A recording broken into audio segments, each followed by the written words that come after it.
waaw live moo daggoon connexion bi moo daggoon quoi maa ngi jégalu.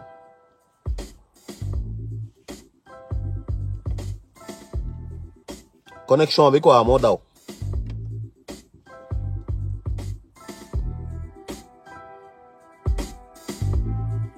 waaw da ngay def boo duggee rek daaw da baal ma de boo duggee rek nga partagé mams pareil boo duggee partagé comme ça gars yi ñëwaat fii quoi directement ah. jàpp leen ci maa ngi jégalu ah live bi moo connexion bi moo dagg quoi.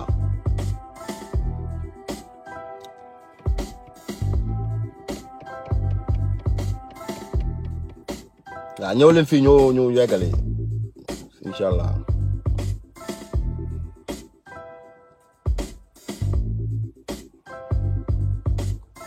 ay xaar ñoom papi ñoom kaana.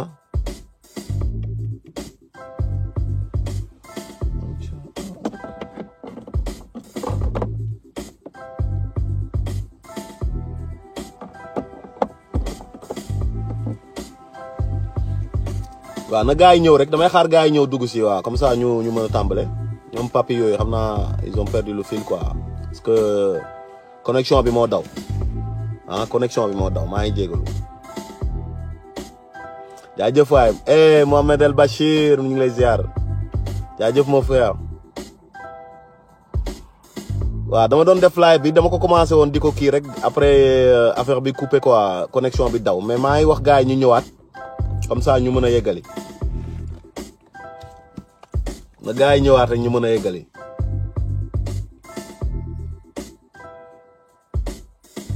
donc na gars yi ñëwaat ñu mën a yeggali ku ñu wu rek na partager ah.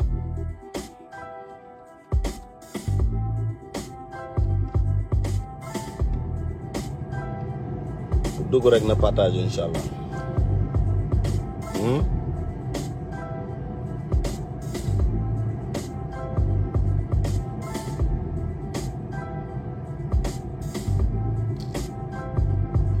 waaw man maa bëggoon waxtaan tuuti rek comme d'habitude man la Madieye comme ni ma ko doon waxee avant live bi di coupé bu njëkk bi man la Madieye maay faral di waxtaan ak suma gars yi souvent ci lépp lu jëm ci wàllu science lépp lu jëm ci wàllu spiritualité lépp lu jëm ci wàllu physique ak métaphysique d'accord occulte ak tout ce qui est donc vérité cachée wala autre et tout que je me fais le plaisir de partager ces informations avec mes compatriotes avec aussi mes semblables et ma communauté. Voilà man la Madieye Diop seen xarit seen andi jàmm seen ou alors votre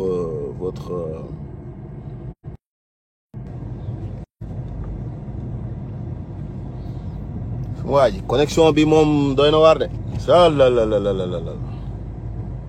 nag suñu connexion bi doy na waar moom il faut que ñu déplacer wu quoi pour mën a am jàmm parce que nii moom du mën a nekk quoi duñu mën a am xoolal sama gars yi bàyyi leen ma jug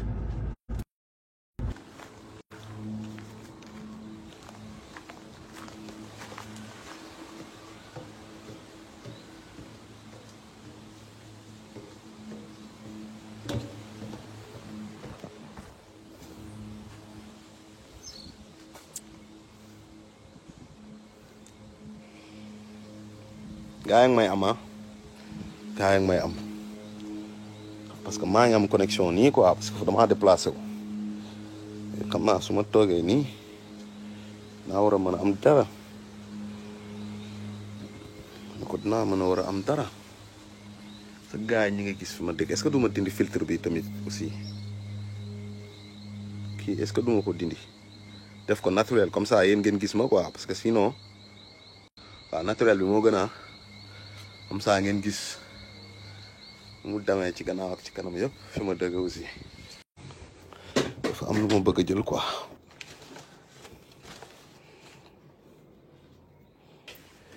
su ma amatul batterie day coow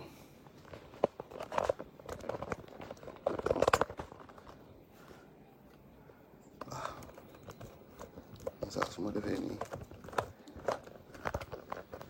am su ma caba ba mais amatuma batterie nag loolu mooy problème bi kon amatuma batterie quoi loolu mooy problème bi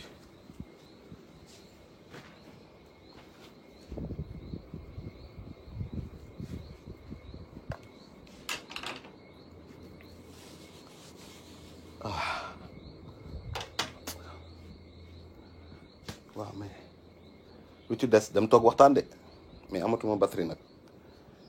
may ragal affaire bi coupé quoi donc foog ma jël chargeur le problème mooy may chargé mais nañ defee nii rek raawul ci kanam yàlla baax na Dieu est grand ma ko Dieu est grand nañ def nii ba ci kanam rek je vais m'asseoir en bas comme ça je vais vous montrer ngeen xool fi ma nekk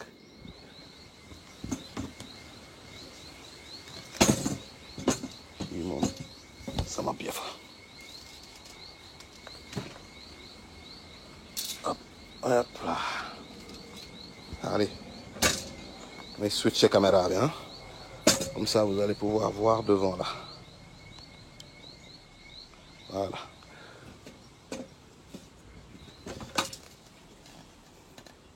maa ngi wàcc escalier yi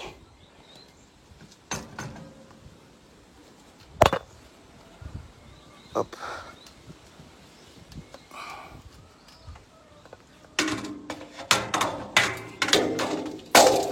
oui voilà alhamdulilah yéen a ngi gis ah man maa ngi ne woon fee ci kaw wàcc naa escalier yi ok là je suis dans la cour dans la grande cour oto bi benn voisin moo ko moom waaw je suis ici fii yëpp ni àll bi la quoi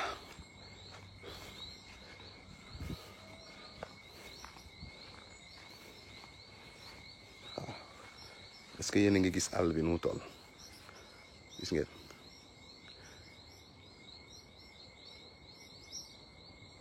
est-ce que vous voyez l'immensité de la verdure fii yëpp c'est des terres à récolter ou à bâtir xoolal kër gi nii kër yi nii la ñu mel quoi là-bas vous pouvez apercevoir les cocotiers je vais zoomer un peu vous voyez un cocotier là-bas et il y a aussi des cocotiers au loin là-bas moo tax yéen a ngi koy gis fële ne ci kaw fële ca fond ba gis ngeen mi ngi ne là-bas au fond en haut là-bas là voyez au fond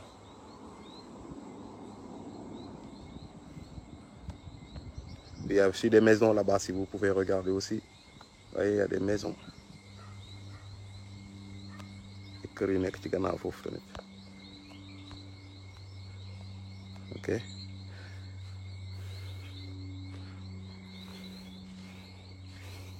xam ngeen gars yi ñaan ñaa ngi yaa jëfaay kii de waaw kii mooy sama xarit moom su mu ñëw ni ñaar ñëpp samay xarit lañu ñëw leen aywa ñëw leen dañ may topp comme xool leen gis nga dañ may topp fu ma dem ñu topp ma gis ngeen ñoom ñaar ñëpp keneen kaa nge ñaar ñëpp dañ may topp fu ma dem mu topp ma ay kaay ñëwal kii laa tuddee bastet mooy sekmet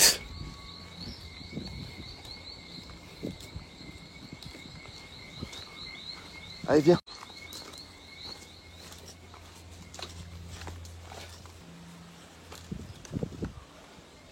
connexion bi mooy daw léeg-léeg ngeen baal ma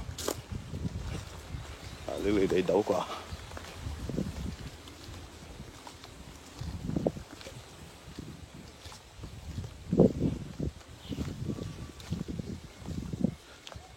fii si gannaaw kër gi la quoi waaw gannaaw kër gi la fii moom am nañ fii ay papaaya mais papaaya nag kii bi weesu na quoi temps bi weesu na waaw mais sama voisin bi moom jëmbat na fii moom am nañu batañse gis ngeen batañse ngi nii bii bu ndaw la sax mais bu mag a ngi bi moo ko gën a rëy waaye waaw am nañ fi kaan yi lii ngeen gis ni kaan yi la waaw ay tomate ngi fi waaw kaan yi ngi gis sax naa leen kaan yi ngi nii quoi ah ouais du piment là quoi kaan yi mu ngi nii voilà voyez un piment végétarien piment végétarien là quoi. Vous voyez, piment végétarien, regardez. Un piment que je peux manger comme ça,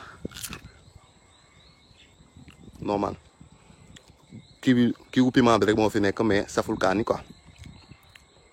Nga saful kaani mun naa ko yëy nii ah.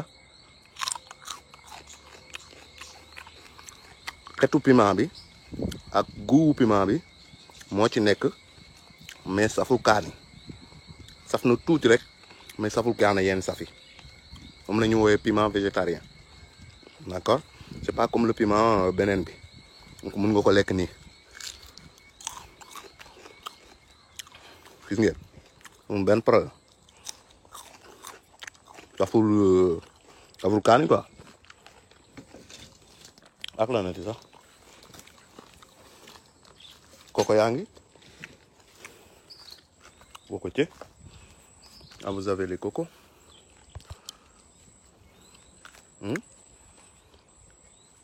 Coco yaa ngi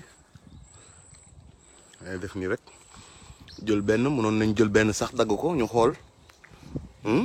su ngeen fi nekkee bu ngeen partager live bu bëree ma daggal leen koko ñu xool li ne ci biir ak yooyu noonu ah. faut venir nombreux là, faut venir liker. am na ay aussi diwtiir pendant diwtiir waaw tiir la, l'huile de palme là, le palmier quoi. doom yaa ngi après day xonk cur ñu witt ko ak yeneen variété garab am na yeneen variété garab. waaw am na ay variété garab yu bëri yoo xamante ni baax na trop ci yaram, yoo xam ne day faj. am na sax aspirine am na fi, paracétamol, garab bi ñuy wax paracétamol am na fi. waaw kii leket la quoi, li ngeen di gis nii garab yi nii ay leket quoi, day dem nag ba dijj ba ngand. ah non pardon may wax ni non kii non ça c'est des oh je dis des bêtises. moo ko jaawale garabu leket bi de kii la ni ñu koy waxatee avocat je crois, c'est ça, c'est des avocats, gros avocats la ñoo nekk nii. attends ma tëb jéem a jàpp bi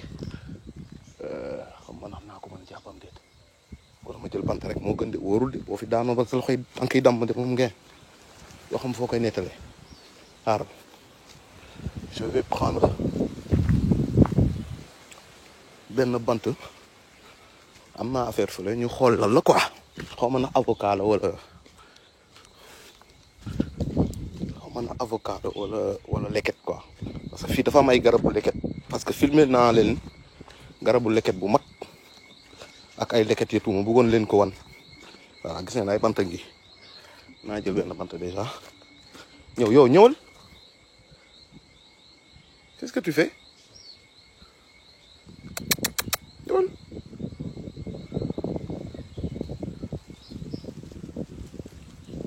kay waaw lan la loolu la ah lu xew. oh kay ñëwal.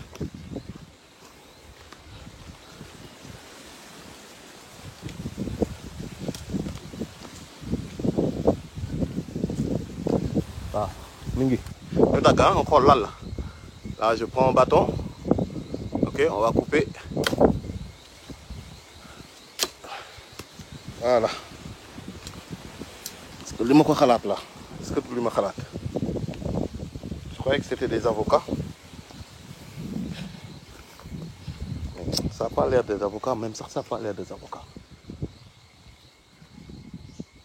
kii est-ce que du grenade. non du grenade melul nii. sapoti di jéewul nii tamit. attends ma xool. avocat la. avocat la mi ngi nii avocat la ñoragul quoi mais ay garabu avocat la gis ngeen avocat la dafa ñoragul quoi mooy bëri na de dafa dijj de am na bu dijj am na yu dijj nekk fi quoi mais ñoragul quoi ma fi ak 2 semaines 3 semaines là ça va commencer quoi. oui xaaral ma dem installé ko fële ñu commencé suñu waxtaan ñëw leen kaay leen maa may doom yu ndaw ah excusez-moi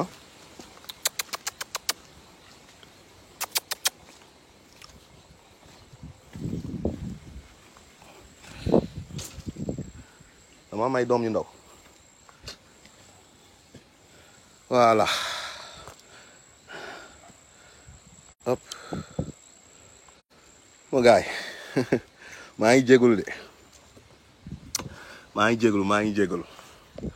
j'ai fait quelques efforts là ñàkk tooy xep mais heureusement j'ai la caresse antillaise ah ouais ça c'est très bon ça à la cerise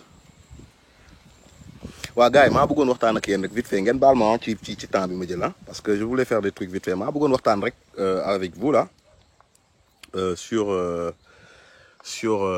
tout et rien et puis je voulais permettre à ceux qui veulent rentrer dans le live de rentrer dans le live aussi pour discuter aussi s'il le faut donc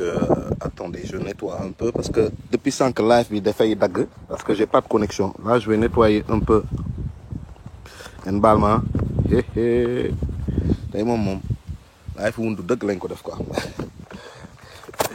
affaire de wundu dëgg waa ji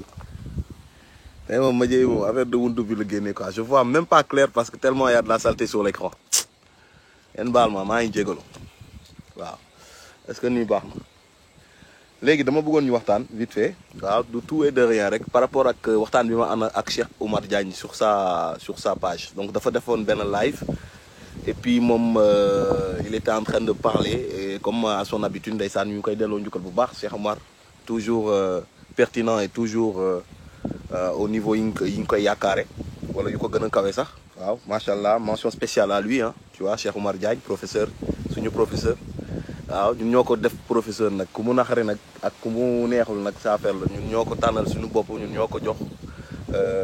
doctorat au professeur waaw même bu dee ak lu ngeen ci mën a wax mu jàng seen école yeeg mu ñàkk jàng seen école yeeg waaw yow kaay ñëwal Basset ñëwal kaay fii kaay waaw donc ñuy waxtaan ñu ngi doon waxtaan ci loolu noonu et puis ñu doon waxtaan ci les OGM les plantes et tout moo tax je voulais vous montrer les plantes et je veux vous montrer aussi où je suis comme ni ma leen ko waxee donc vous voyez tout ça c'est des terres où je peux cultiver gis ngeen yëpp lii yëpp suuf la ngeen gis ni yëpp suuf la lii maa ko liggéey gis ngeen maa dajale lii yëpp teg ko fii ok après ma taal ko d'accord mais lii yëpp suuf la gis ngeen dem ba fële suuf la mi ngi fële sax mu ngi waaj a defar ay affaire mais lii yëpp suuf la terre cultivable xoolal suuf si gis ngeen suuf si donc de la terre cultivable on peut tout faire ici la terre elle est bonne waaw moi c'est pour ça que j'ai choisi parce que je vais cultiver waaw du doon wax ci lii lañ doon waxtaan quoi ci les OGM d'accord les organismes donc génétiquement modifiés au niveau des végétales au niveau des aliments ci loolu lañ doon waxtaan donc ma doon ñaax ñi nii ne leen ngeen choisir dem ci àll bi choisir dem ci gàncax gi choisir aller dem peut-être même pas ci àll bi sax mais nga ut une parcelle ou des parcelles de terre où tu pourrais cultiver tes propres légumes gis ngeen xaar man je vois que des merveilles quoi attends là j'ai pas eu le temps de vous montrer mais est-ce que gis ngeen cerise yi nu mu toll lii nii cerise la waaw li ngeen gis ni yëpp ay cerise la gis ngeen ko nu mu mel yëpp cerise la xoolal bu xonk bi gis ngeen bii nii xonk cur ngay xool nii lii cerise la waaw kii nii cerise la xonk cur ba xotteeku ñor ci ndeyam waaw cerise yi nii lañu mel fii quoi waaw mooy ma weddee nag xool leen ma koy coop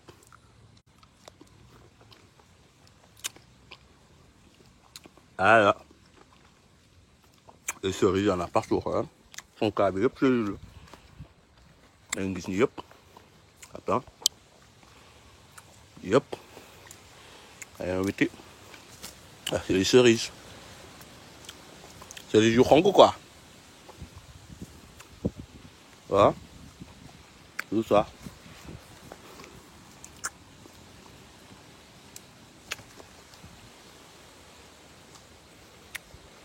Attends, je sais ce que je vais faire. Je vais en prendre. Je vais mettre là. toog bi waaw ñuy waxtaan ak Cheikh Oumar donc ñu doon waxtaan ci le fait que dañu war a di bay dunde waaw lii ngeen gis nii c'est ça la nature gis ngeen lii li may lekk nii directement ça vient de yàlla suñu borom directement jaarul pharmacie jaarul benn laboratoire scientifique jaarul benn société bu koy transformer di ko modifier kii ndoxu naturel la jus naturel la fruit naturel la ci garab bi laa ko wittee ngeen gis ko seen kanam lekk ko seen kanam tu vois dara mënuma ci roy damay bay du dunde yàlla direct laay jël waaw ndaxte yàllaa ko saxal de bu loolu yàlla du am donc yàlla direct moom mooy jox ma jël dugal sama géeñ yi mënul def dara lu dundal ma dewuma ci benn magasin xawma magasin boo xamante ne xawma ña jël produit ba dugal ko ca magasin ba nañu def ak produit ba fan la ñu jaar ak produit ba yaa ngi dégg xawma ci dara ma dem jënd ko nii tout simplement parce que c'est Auchan ou parce que c'est Leclerc wala beneen donc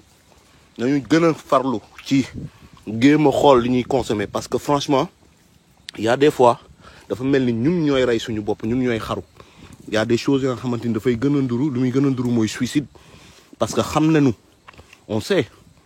que il y a des OGM il y a des produits yoo xamante ne baaxul su suñu santé on le sait tous mais dafa mel ni on s'en fout mais on préfère justement négliger suñu santé dem ci magasin yi dafa def suñu course alors que yàlla daf ñu jox gàncax gi pour ñu koy dundee c'est gratuit il est pas normal d'acheter à manger dans un magasin dama bëgg nag ngeen dégloo mag xel bu baax a baax il n'est pas normal d'aller dans un magasin pour acheter de quoi se nourrir parce que lii nii ngeen gis mu sax fii nii ba ma koy witti ak li yeneen ak yeneen waaw yàlla suñu borom moo ko fi saxla waaw moo ne jëfandikoo leen ko ngeen dundee ko ça va vous faire du bien donc amul kenn ku am droit wu jël ko dugal ko ci ay bërëb ne gaa man su ma bëggee jëfandikoo ci yii nii man dama war a fay xaalis waaw pour mën a dund ci li nga xamante ni yàlla moom moo ko jox ko képp kuy dund fii ci suuf luy ndayu man ma war a fay loo xamante ni ça doit être gratuit pour moi voilà man j'ai cette philosophie parce que ñoom ñooy kan wax dëgg yàlla ils sont qui ñoom ñooy kan ba war a mën a définir kan moo war a lekk ak kaw ku warta lekk ku war a naan ak ku war a naan ñoom ñooy kan ba war a décider dañu war a jël légume bi dañu war a jël fruit bi dañu war a jël gàncax gi dugal ko ci ay bërëb yu ñuy woowee ay magasin dégg nga di ko fa jaay yow ngay dugg di ko fa jënd ak sa xaalis di leen jox alal ñoom ci loo xamante ni normalement c'était gratuit pour toi waaw léegi ñoom kan moo leen jox sañ-sañ boobu ak ñoom waaw ban droit la ñu am ci loolu noonu li nga xamante ni ñun ñëpp ñun ñoo ko bokk waaw yaakaar naa ne ñoom bu ñu dee ay mbindeef ñun tamit ay mbindeef lañu te ñun tamit am nañu droit aussi waaw bañ a dem si seen bërëb yooyu te léegi sax waaw bu ñu nee sax d'accord ok seen bërëb yi moo tane suñu marché yi moo tane aussi suñu maire yi ak suñu paa yi ni ñuy jaayee légumes ak fruits affaires yooyu d'accord parce que seen bërëb yi day set ay supermarché la day am hygiène ak yooyu noonu ok je dis ok d'accord peut-être mais cela dit est-ce que léegi mun nañu wóolu qualité produit yi nekk foofu est-ce que léegi mun nañu wax ni bu ma demee di jënd cerise yu mel nii voilà su ma demee di jënd cerise bu mel nii est-ce que cerise bi wóor na ma ni dafa ñor ci ndeyam ñu jëlee ko ci ndeyam yóbbu ko ci bërëb boobu di ko jaay est-ce que loolu man wóor na ma parce que man li ma jaaxal mooy léegi ci magasin yi ngay dem da ngay gis ni cerise yeeg banane yeeg pomme yeeg ak yeneen raisin yeeg yooyu noonu ak orange yi mandarine yeeg yooyu noonu da ngay gis ni affaire bi du am xoox mais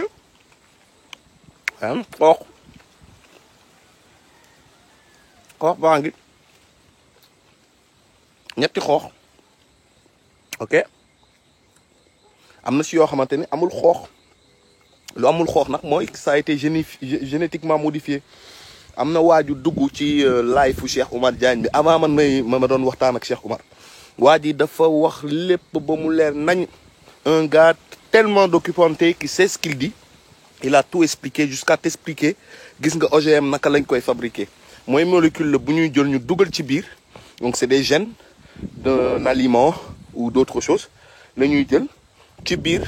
ñu dugal fa dafay soit gène par exemple cerise bi la ñuy jël ñu jël gène cerise bi ñu ne cerise bi dafa xonk waaw ñu ne cerise bi nii dafa xonk quoi moom variété bu xonk la te ñun dañoo bëgg mu orange wala dañoo bëgg mu violet waaw dañuy jël ab beneen organisme boo xamante ni peut-être dafa yor couleur violet boobu ñu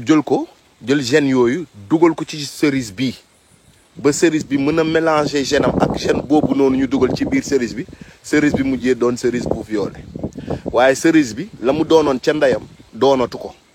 ok il a été dénaturé il a été changé il a été génétiquement modifié ok waaw léegi génétiquement modifié produit boobu boo ko modifié cerise bi bu ñu changé ni ko yàlla bindee maanaam ni ma ko wittee ci garab gi buñ ko jëlee ñoom ñu dugal ko seen laboratoire yooyu jël gène bi daal di koy trafiqué dindi la nga xamante ni moom la ci yàlla defoon mooy nu mu mel nii nu mu waree xonkee nii ak nu mu neexee nii loolu la ko yàlla bëggee nii la ko yàlla sàkke du dëgg ñoom buñ ko jëlee yóbbu ko seen laboratoire yi modifié gène bi daal di koy soppi def ko leneen bu boobaa nekkatul la ko yàlla sàkkoon léegi leneen la te loolu moom mooy danger bi parce que dafay indi ay jàngoro ya nga xamante ni plus tard ça va carrément détruire l'humanité toute entière mais c'est le but ñi nga xamante ni yeewu nañu xam nañu ñëpp xam nañu c'est le but de l'élite justement d'éliminer le maximum d'humains sur terre loolu moom c'est clair et net bu dul sax l'élite seytaane wala ki ñuy woowee si ñun tradition africaine wala spiritualité africaine ki ngeen di woowee Seth le mal ou le côté négatif absolu celui-là même il a besoin justement on l'appelle l'adversaire parce qu'il a besoin de dominer waaw ci loolu nag waaw day jaar fépp fu mën a jaar pour dominer leen rek dina fa jaar c'est-à-dire qu'il passera partout pour pouvoir vous mettre plus bas que terre et le but c'est de ramper comme les serpents. D'accord? Et de là, faut pas aussi stigmatiser le serpent. Faut pas dire que le serpent, c'est un être, il est forcément maléfique. Parce qu'en même temps, le serpent signifie, ou en tout cas, avec comme, comment on appelle ça, représenter en tout cas la sagesse suprême ou la conscience suprême. D'accord? C'est pour ça que les pharaons portaient le serpent sur le front, sur les diadèmes qu'ils avaient sur la tête. D'accord? Ça veut dire la conscience ou l'intelligence suprême, le serpent. Moi, tax ngeen gis ko sur la pharmacie, les symboles sur la pharmacie, hein, donc symbole. Bon, revenons à nos moutons. Je disais donc du coup gàncax gi doon lu am solo ci doomu aadama ba tax na li nga xamante ni moom mooy li nga xamante ni moo la mën a faj ci ñaar yi laa ko mën a tënk. li nga xamante ni boo ko defee ni man doo am jàngoro doo dem hôpital waaw ni ma jëy waaw pas de hôpital pas de jàngoro pas de maladie rien du tout en bonne santé waaw nice cool ok li nga xamante ni moom ngay def mooy da ngay faral di woor waaw del jeûner ça veut pas dire alors y a jeûner en tant que jullit ngay woor en tant que jullit loolu am na mais y a aussi jeûner juste pour jeûner pour xiifal pour aussi faj sa bopp waaw am na ñu koy def religieusement spirituellement am na ñoo xam ne dañ koy def juste comme ça pour d'autres raisons médicales ou autres man je te parle de raisons thérapeutiques hein je suis pas dans le domaine spirituel là je te parle de thérapie alors donc je te conseille nga yeewu boo yeewoo le matin nga def li nga xamante ni moom mooy un jeûne c'est-à-dire que doo lekk le matin d'accord mun nga nag naan ndox mun nga jël benn butéelu ndoxu 1 litre nga naan ko bu fekkee ne nangu nga wala sa yaram nangu na ndox le matin mun nga jël butéelu 1 litre et tu bois ça gulu et puis t'es nice après nga dem sa yoon toute la journée doo lekk dara doo jël petit déjeuner y a pas de croissant y a pas de petit pain d'accord tu fais rien ok donc tu restes toute la journée mun nga naanaat ndox dans l'après-midi nga jël benn verre wala 2 verres wala 1 litre encore d'eau et tu peux boire encore parce qu'en fait si tu bois pas d'eau tu vas te déshydrater te loolu baaxul donc foog nga naan moi je parle de thérapie hein, je parle pas de jeûne spirituel ni musulman ni catholique je parle pas du carême et je parle pas du ramadan je vous parle de thérapie justement à travers le jeûne c'est autre chose donc may wax ñi ni non café baaxul parce que dafa am suukar ci biir le but c'est de faire un jeûne donc le jeûne faut éviter le sucre bon mun nga ma ne café bu amul suukar ma ne la waaw café bu amul suukar waaye y a du caféine le but c'est de éviter toute consommation de nourriture zap donc amuñu droit amu nga droit def lu la neex mais je te dis que en fait li gën mooy nga naan ndox jëlee ko si suba boo yeewoo ba nga xaar ba ay booru 17 heures laa nga mën a commencer mun nga coppati li ngay njëkk a dugal sa biir 17 heures laa wax de donc 8 heures du matin jusqu'à 17 heures li njëkk a dugg sa biir mooy nga teg ci benn fruit waaw bul préférer nag les fruits yi ngay dem jële jiyee Carrefour d'accord parce que yooyu ay OGM la c'est-à-dire c'est des fruits génétiquement modifiés yéen ñëpp xam ngeen ko Carrefour Leclerc fruits yi ngeen fay am yëpp moo tax ñu nice noonu ngeen gisee fruits yi rafet pomme yu nice bay takk di briller bu ngeen ko gisee ñu tegal leen ko noonu rek c'est pour attirer justement votre regard sur les produits pour acheter pour consommer mais en aucun cas c'est pour votre bien d'accord c'est du marketing noonu la ñuy def dañuy trafiquer fruits yi def ko ba mu rafet pour que yéen ngeen mën ko jënd parce que lu rafet rek la gars yi di dem di jënd bu naayisee rek xaw a kii amul ay turu amul ay pëq-pëq rek ñu ne bon lii baax na or que c'est ça bu leen fàtte ne le diable est très séduisant d'accord bu leen foog ne tout ce qui brille c'est de l'or bu ngeen gis lu rafet rek parce que ci kaw lu rafet rek lañ leen mën a jàppee seytaane bu lay jàpp ci lu rafet la lay jàppee dégg nga donc fruits yi sax bu ñu koy def amaa sax li ci gannaaw fruits yi maanaam fruits yi mën na laa rey waaye dañuy rafetal fruits yi ba mu rafetal légumes yi ba muy briller dugal ko ci supermarché yi tegal la ko sa kanam boo gisee nii rek kon ko nit loolu mooy fonctionner ci moom maanaam il est très orgueilleux donc ce qu'il va faire ndeysaan xoolal sama xarit yi ñu ngi nii ne cel toog di ma déglu ñoom ñaar ñëpp waaw fu ma dem ñu topp ma ndeysaan ah Madieye il est mystique ah ouais il est mystique Madieye waaw léegi ñu donc góorgóorlu ci jéem a xool naka la ñuy consommer comme par exemple lan laa ko mën a expliquer comme par exemple essayer de voir nit ki dafa war a xam parce que ñun dañoo tàmm di lekk mais suñuy lekk dañuy lekk pour feesal suñu biir loolu la ñuy def dañuy lekk souvent pour feesal suñu biir moo tax en général booy xool li ngay tàmmal sa yaram moom la sa yaram di mujjee di dund c'est-à-dire que da ngay dem ba à un moment donné ton ventre va crier ton estomac va faire di jooy ñi nii di wax naan sama biir bi mooy jooy damaa xiif en fait parce que psychologiquement tu as associé justement la nourriture à ton estomac alors que la nourriture doit pas être associée à ton estomac mais la nourriture doit être associée à ton énergie vitale c'est-à-dire tu as besoin de nourriture pour pouvoir fonctionner la journée d'accord pour pouvoir marcher pour pouvoir aller travailler si tu travailles pour pouvoir aller faire tes activités sportives si tu es un sportif ou autre loolu moom mooy le besoin de se nourrir d'accord et pour ça t'as pas besoin de te remplir la panse il faut que tu changes ta manière de penser c'est la seule manière de pouvoir changer ok tant que tu restes sur les mêmes dogmes et sur la même manière de penser qu'on t'a inculqué et qu'on nous a tous inculqué parce qu'on vient tous de l'éducation donc à la française nationale où on nous a inculqué que il faut prendre 3 repas par jour dañuy yeewu le matin ñu jël petit déjeuner moo xam mburu lak thon lak mayonnaise l'après-midi ñu lekk suñu ceebu jën wala nangam le soir am na ñuy reere cere ñii ndambe ñii fonde ñii tegaat ci ceeb bi wala leneen ak leneen ñii sandwich ñii shawarma ñii mooy loolu tu vois ce que je veux dire ñii ay fruits ñii ay salade ñii jën ñii leneen loolu xam nga soos càpp wala yu demee noonu tu vois 3 fois par jour ñu ne moom la ñuy lekk léegi ngeen jël loolu foog ne c'est ça c'est vrai c'est la norme noonu la nit da nga war a lekk 3 fois par jour obligatoirement loolu ay fen la ay kàcc la du dëgg t'es pas obligé de manger 3 fois par jour et rien ne t'oblige à manger 3 fois par jour et oh attention manger 3 fois par jour peut être très dangereux pour ta santé effectivement regarde depuis combien de temps vous mangez 3 fois par jour et combien de personnes sont mortes dans ta famille ou dans nos familles combien de personnes sont mortes de maladies bizarres qui les sont arrivées xam nga waaw si ay circonstances yu doy waar combien de nit la ñu ñàkk si suñu famille ndaxte dañu jël même habitude yi la ñuy jël di ko def pendant des siècles et des siècles parce que loolu la ñu jàngal change tes habitudes. Tu n'es pas obligé de suivre ce que tout le monde fait. Tu peux avoir ta propre façon de penser. Pardon. Tu peux avoir ta propre façon de penser. D'ailleurs, tu as ta propre façon de penser. Il va falloir, à un moment donné, penser à l'exploiter et pour pouvoir justement survivre dans ce monde-là. Lolo mom moy li ma lay conseiller. Moy nga xamni toi, tu n'es pas obligé de manger 3 fois par jour, tu n'es pas obligé de faire 3 repas. Donc tu peux te lever et te consacrer par exemple de 2 repas. Si toutefois tu peux pas, tu peux te concentrer même 2 repas. Hein? Quand je dis repas, je te parle de repas avec des féculents, légumes ci bir, ceeb bi ci bir, ñama ñama yek yoy non ak li nga ci bëgg def. Mën nga ko def ben yoon parce qu'en fait le problème moy bo jëlé sa ceeb nga baxal ko ba mu bax. Il n'y a que de l'amidon dedans, mon frère. Il n'y a pas grand-chose dedans. Hein? Peut-être quelques protéines, mais il n'y a pas grand-chose dedans qui pourrait te servir vraiment. Tu es barul, bu baax ci yow amidon bi. Waaw, bu fekkene leneen ngay lekk, yaa ngi jël légumes yi nga tàngal ko, dugal ko baxalaat ko. Donc tous les nutriments yi nga xamanteni mi ngi won ci légume bi day dañ.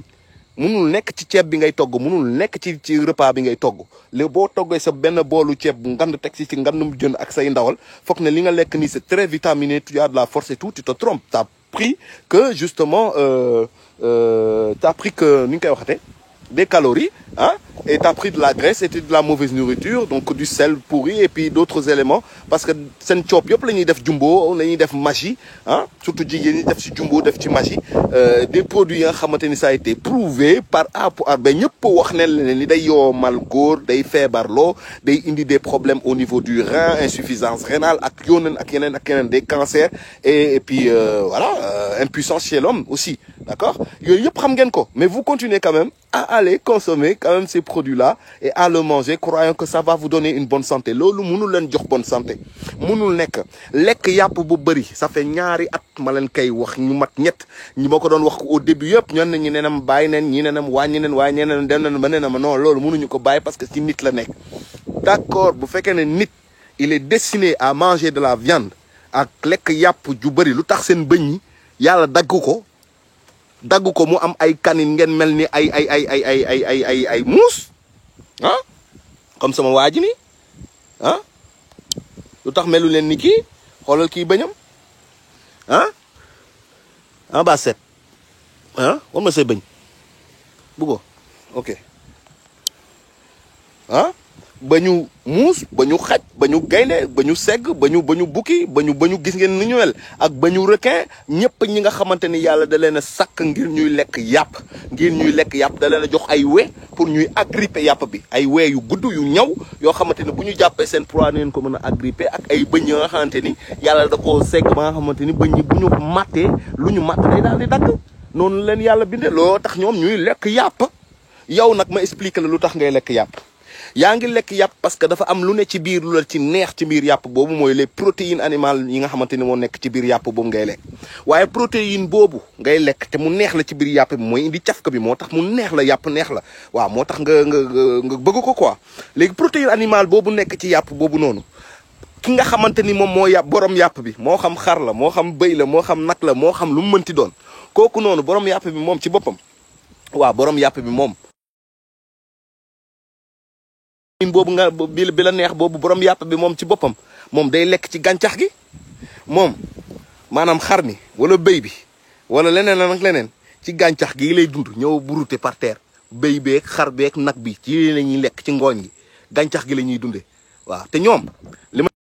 ci jaaxal aussi suma waa ji mooy seen bëñ yi melul comme bañu xacc yeeg bañu muus yeeg bañu segg yeeg bañu gaynde yeeg bañu bukki mala yi ngeen di lekk di ko dunde ñoom melu ñu noonu seen bëñ yi melu ñu noonu te ci gàncax gi la ñuy dund gàncax googu ñuy dundee nag mooy dem def soppeeku nekk protéine dugg seen biir yàpp yi moo foofu ngay amee protéine ci yàpp ndax gàncax gi waa léegi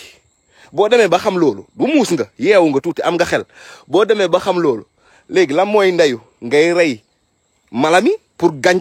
protéine bi nekk ci yàppam alors que gàncax gi am na protéine boobu léegi foofu laa lay waxee ni da nga war a soppi sa xalaat soppi sa ni ngay xalaatee parce que la nga soxla ci yàpp bi ba tax nga di ko lekk mais mi ngi ci biir gàncax gi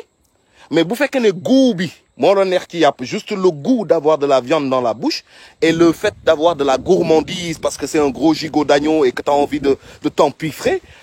Lolo, c'est de la gourmandise et lolo, c'est destiné à nourrir ton estomac. Et là, on n'est pas dans le cadre, justement, de la thérapie préventive ou on n'est pas dans le cadre de la santé, là. Enfin, de la santé. Enfin, on n'est pas dans le cadre de manger utile. On est dans le cadre de s'empiffrer. Hein, et de devenir obèse, pourquoi pas, et d'avoir des maladies du ventre. Du coup, enfin, devenir obèse et d'avoir d'autres maladies. Lol, mom lay tekki lek manam pour rek sa biir bi reuy. Motax ñu bari da ngay xol man mi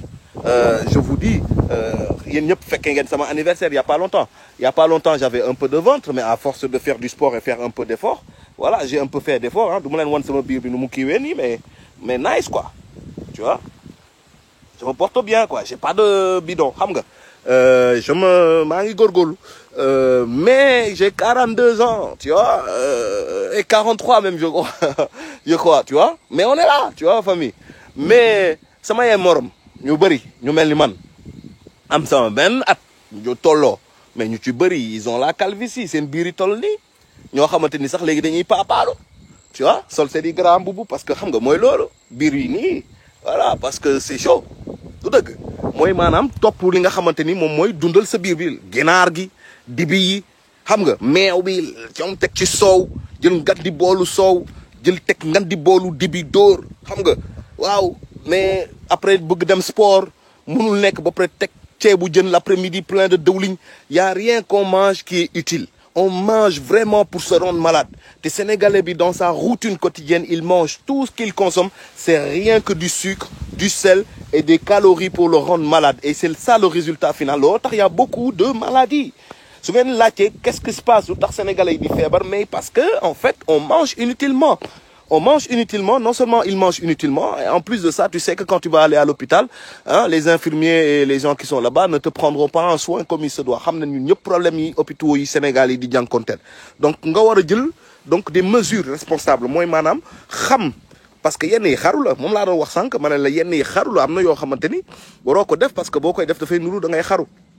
Tu vois, faut être un petit peu rationnel, donc manger utile. Donc lekk da nga ko war a def pour di jëfandikoo de l'énergie pour la journée. Bu fekkee ne da nga war a doxi sa soxla, bu fekkee ne da nga war a dem entraînement ji, bu fekkee ne da nga war a dem liggéey, bu fekkee ne da nga war a xawma lan ci ngay jëlee gàncax ci ngay jëlee lekk maanaam nga lekk ko ngir mën a am énergie bi doy pour sa yaram mën a fonctionner. Lu ko may boo lekkee lekk bu bari boo lekkee ba sa biir bi fees maanaam ñu tegal la añ ndekki nga ñëw jënd sa pain nambe bu duuf dóor ba mu ne kii añ ñoo tegal la benn boolu domadaa wala tegal la sa ceebu jën ga dóor ba ne këndëng xoolal doo jug balaa ngaa jug nelaw waaw alors que da ngay lekk pour am doole pour am kattan n'est-ce pas du looloo tax ngay lekk pour jëlaat de la force là. Tu manges parce que ta faim était faible, parce que quand t'as faim t'es faible et t'as pas de force, donc on mange pour avoir de la force et la force ensuite on en fait quoi? Ben on travaille ou alors on l'exploite. Mais boo lekkee lekk li ngay lekk ba sa biir fees nga tëdd jaaxaan di nelaw su waaye t'as tout perdu waaw t'as tout perdu parce que foofu noonu la lépp di xewee te loolu li nga lekk yëpp jariñu la dara maanaam te da lay nelawal lu lay nelawal nag baaxul ci yow waaw baaxul ci yow à part boo amee problème de nelaw là mën naa comprendre mais là lekk noonu dans l'après-midi tëdd nelaw su waaye parce que lekk bi moo lay diis loo ba da ngay am envie nelaw envie jaaxaan di raay sa biir di nelaw mais looloo gën a bon ci li ci lu mën a yàq doomu aadama waaw lu bari ñu bari gaañu nañ ci yooyu ñuy négliger ok donc faut faire attention li nga xamante ni moom nga war a mën a def mooy jeûner ça c'est très bien su fekkee ne da nga bëgg a réguler c'est-à-dire que da nga bëgg raxas sa foie da nga bëgg raxas say rein da nga bëgg maanaam désintoxiquer wu maanaam yaram bi beesaat deret bi beesaat lépp beesaat il faut pratiquer le jeûne pendant au moins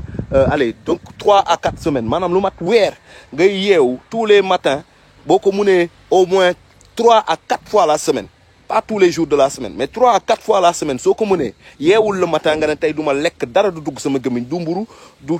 ndox mooy dugg sama gémmiñ ngay continuer noonu góorgóorlu takk sa biir bi mbiri dina jot di nga xaw a xiif parce que c'est le premier jour biir bi dina la sonal naan la dundal ma mais biir bi attention da lay nax dafa am ñu nekk ci biir ñu lay jëlee kolo mooy les vers solitaires là. Je vous avais fait un live sur les vers, d'accord, intestinaux. Et comment ils peuvent utiliser le cerveau humain pour manipuler justement leur hôte à lui faire des choses yi nga xamante ni moom si boppam nit ki bëgg ko waaye vers yi ñoo ko bëgg yi nekk ci biiram. Renseignez-vous sur ça aussi, c'est une réalité. Donc du coup ngeen def attention si li ngeen di lekk parce que dafa am importance c'est-à-dire manger utile manger li nga xamante ni boo ko lekkee dina la mën a jëriñ di nga si mën a fonctionner dans la journée et puis ça va te mettre bien yàlla ne leen ci alxuraan ak ci yeneen téere yi ni maa leen jox gàncax gi pour ngeen koy dunde lépp li ngeen ci soxla mi ngi ci biir gàncax gi wax jooju tënk na lépp kenn warul dem ci supermarché di fa jënd dara waaw kenn de warul dem si bu fekkee ne gëm ngeen bu fekkee ne am ngeen tuuti ngëm-ngëm te ay ñu gëm yàlla ngeen waaw loolu moo waroon a mën a nekk lu leer ci yéen waru leen dem ci benn supermarché di fa jënd da ngeen war a donc utiliser li leen yàlla jox yàlla mooy lan lu mu leen jox mooy lan mooy votre cerveau oui le cerveau pourquoi bah le cerveau pour réfléchir et trouver des moyens de se nourrir à travers tout ça ngeen ne man ci lii nii amul dara lu fi mun a dundal nit ah cerises yi fi nekk fii les terres qui sont là tout ça là gàncax gi lu muy bëri yëpp boo ko amee nga ne fii munoo am dara lu la fi dundal da ngay dee wala yàlla da ngay xiif ak wala da ngay mar ak da ngay rafle ak li fi yàlla def yëpp comment tu peux comment il est impossible de mourir de faim et tout si tu as un minimum de jugeote et que tu décides justement de labourer les terres et d'en faire quelque chose pour pouvoir te nourrir waaw lii moom c'est clair et net et puis les légumes comme ni ma ko doon waxee sànq bu leen ko toggee day perdre toute sa comment on appelle toutes ses propriétés elle va les perdre donc vaut mieux manger des plats de légumes crus xam ngeen des fois c'est mieux de manger des légumes crus dagg te ko lekk crus comme les fruits tu les manges crus lu tax parce qu'on dit que les plantes sont vivantes parce que li nekk ci biir dafay dund c'est de l'électricité il y a beaucoup de nutriments yi nga xamante ni ils sont vivants par exemple les cerises que j'ai cueillies là elle est pas morte cette cerise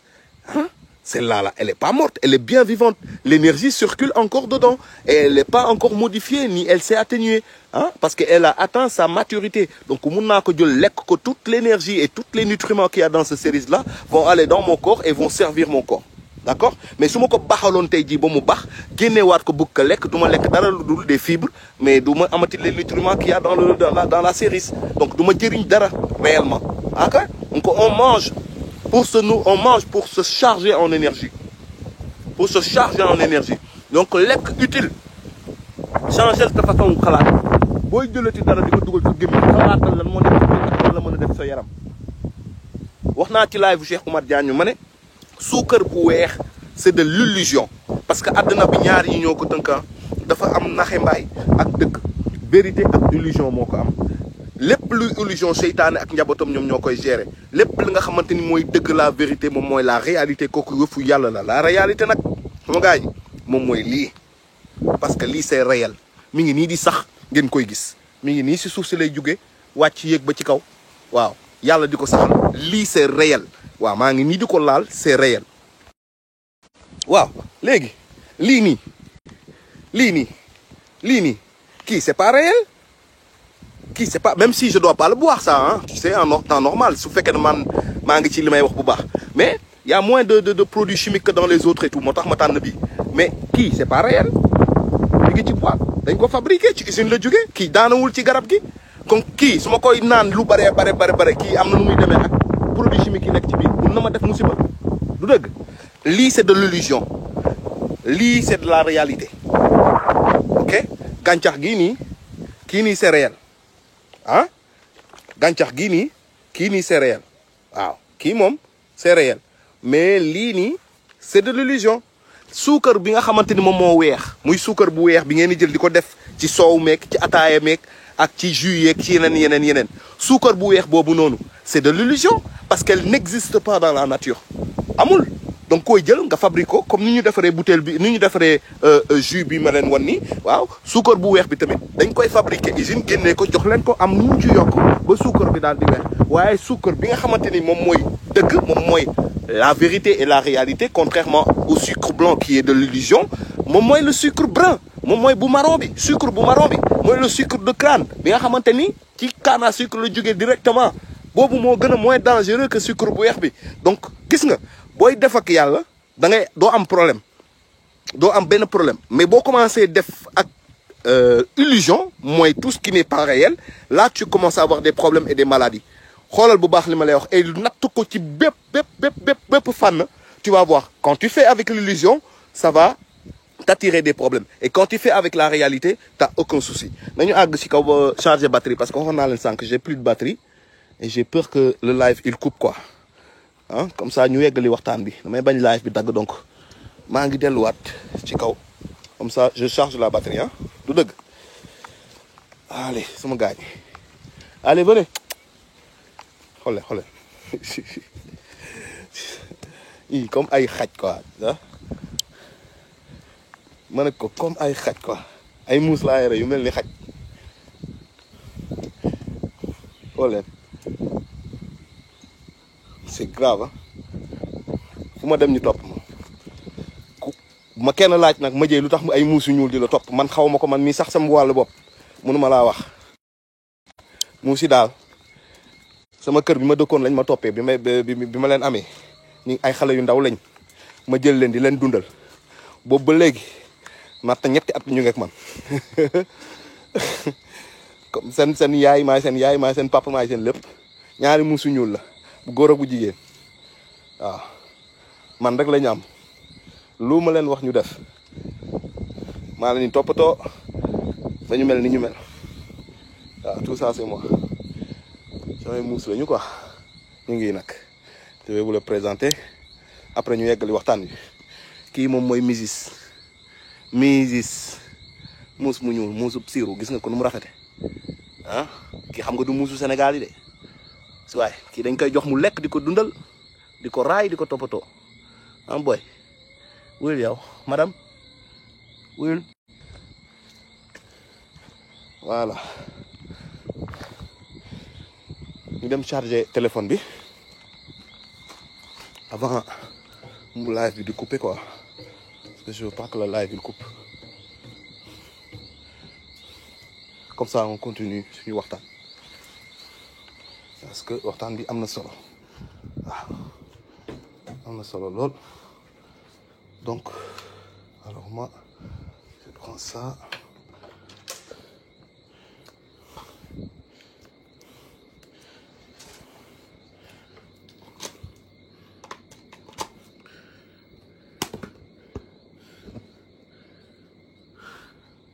Allez, hop.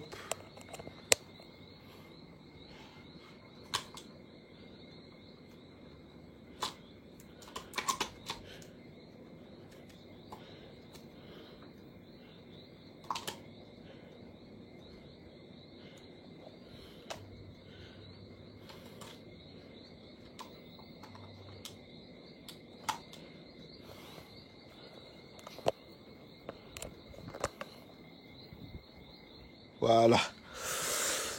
Ah. Hop.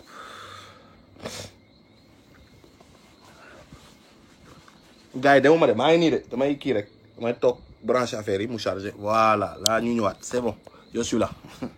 yaa ngi jëf il fait chaud hein wuy tàng na yëpp sax waaw léegi donc je disais que il faut attendez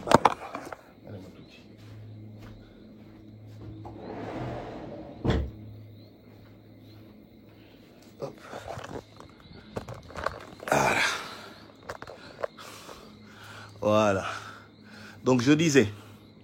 dafay baax ñuy bañ a di baxal li ñuy lekk di baxal les fruits ou enfin les légumes avant ñu koy coob parce que dafa baax nga jël les fruits tels qu'elles sont et tu prends les nutriments parce que moom ni ma ko doon waxee les fruits sont vivants les légumes sont vivants tout ce qui est réel c'est vivant et tout ce qui est illusion c'est mort. D'accord? Tout ce qui est illusion, c'est mort. Donc, lekk yàpp, lekk medd la. Pas lekk medd, mais lekk lu dee la. Lekk lu dee. Tu es en train de manger quelque chose qui est mort. Dañ ko rey. Amatul dara lu am solo ci biir. À part les protéines yi nga xamante ni moom nga soxla te loolu soxla woo ko ci yàpp bi mi ngi ci biir gàncax gi. D'accord? Donc, ce qui se passe, c'est que en fait, c'est un animal bu ñu rey. Donc, il est mort. Énergétiquement, il n'y a plus rien dedans. Il n'y a plus rien qui pourrait te servir parce que c'est un être mort. Ñun nag duñu lekk lu dee. Ñun ay nit lañu surtout la mélanine ne se nourrit pas de choses mortes. En tant que nit ku ñuul jigéen bu ñuul góor bu ñuul waruloo lekk lu dee lu dund moo lay dundal parce que tu es un être électrique électricité moom mooy énergie bi constitué sa yaram bi yépp te loolu dafa soxla de la nourriture bu ñuy woowee alcaline mooy lépp li nga xamante ni dafa am chlorophylle lépp lu jóge ci gàncax gi moom la sa yaram soxla parce que la chlorophylle c'est une forme de mélanine aussi maanaam mélanine la waaye ci gàncax gi gàncax dafa am mélanine gi nga xamante ni moom mooy ñuulal sa der gi nii moom moo nekk aussi si gàncax gi garab bu mu mënti doon fruit bu mu mënti doon légume bu mu mënti doon mélanine boobu nekk ci biir garab gi ci garab yi ñu ngi koy tuddee chlorophylle. D'accord? Ça s'appelle la chlorophylle. C'est la mélanine qui se trouve dans les plantes, dont ton corps a besoin. Donc, de nourriture alcaline pour pouvoir électrifier un petit peu plus ton corps pour que tu puisses vibrer selon justement ton corps physique. Parce que tu as des propriétés que tu n'as pas encore découvert et pour les découvrir, ces propriétés-là, tu dois nourriture. Parce que mélanine, li xamanteni mom mo doy war ci sa ñuulay bi nek sa yaram, c'est que gis nga nu mu baxé ci filtrer lépp li nga xamante ni dafa jóge ci jant bi di ñëw di dugg ci àdduna bi noonu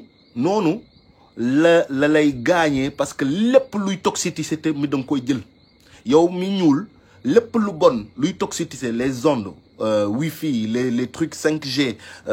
tout ce qui est toxicité pardon bu fekkee ne ci alcool la bu fekkee ne ci drogue la nit ku ñuul bu ci duggee rek ba jël ko mélaninam bi da koy xëcc benn xëcc bu doy waar moo tax drogue yi ngay gis yu gën a garaaw ay nit yu ñuul kukk la ñu moo ñoo ci am ay situation yu doy waar parce que buñ ko xasee ba jël rek seen toxicité seen mélanine bi moom mooy def loolu mélanine moom mooy yokk degré wu attirance à la toxicité d'accord c'est-à-dire que mu nga am nit ku ñuul bu commencé mandi ni mu ciy demee bu commencé di naan pour mandi par exemple alcool bi ni mu koy consommer ni mu ciy demee mooy day moom mooy ëpp dégâts que bu doon tubaab la buy consommer alcool parce que non pas maanaam nit ku ñuul ki dina si mën a consommer lu bare